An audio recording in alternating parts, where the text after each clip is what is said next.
Benar nggak yang dikerjakan sama Amel? Lihat dulu. Diketahui Bu M, masanya itu 8 kilo. Kemudian yang diketahui lagi yang percepatan yaitu A 2 meter per second. Apa? Bukan, yang ditanya M, berarti M sama M kali A. 8 kali 2 16, 16 kali. Tepuk tangan dulu buat Amel. Nah, di sini kan Ibu punya KPD. Nah, nanti kalian kerjakan berdua. Kelompoknya yang kemarin dari kelompok 1, kelompok 2, kelompok 3, kelompok 4, kelompok 5, kelompok 6. Nah, di dalam KPD ini nanti kita melakukan simulasi PET. Tahu kan? Belum tahu kan apa itu simulasi PET?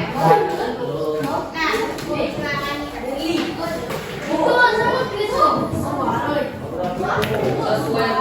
Nah, di bagian yang ayo lakukan itu kan ada simulasi PET. Di bawah itu ada percobaan tabel.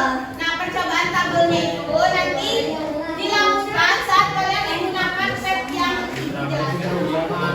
Selebihnya lihat ke depan dulu. Kalian pernah nggak memakai namanya simulasi PET? Apa? Pernah?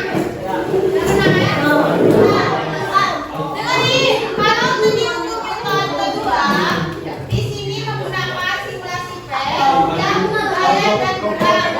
Kita menggunakan hitung percepatannya.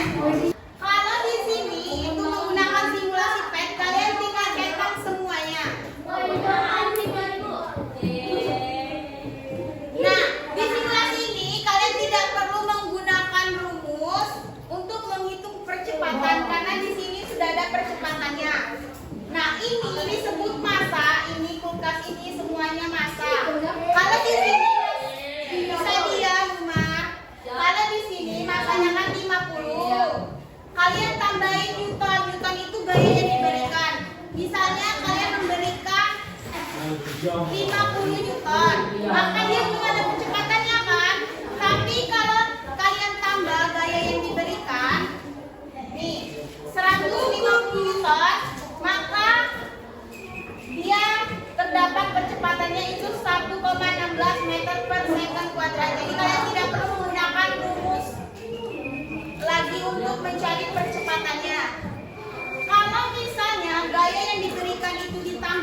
Kalau misalnya pakai berarti yang kecepatan dia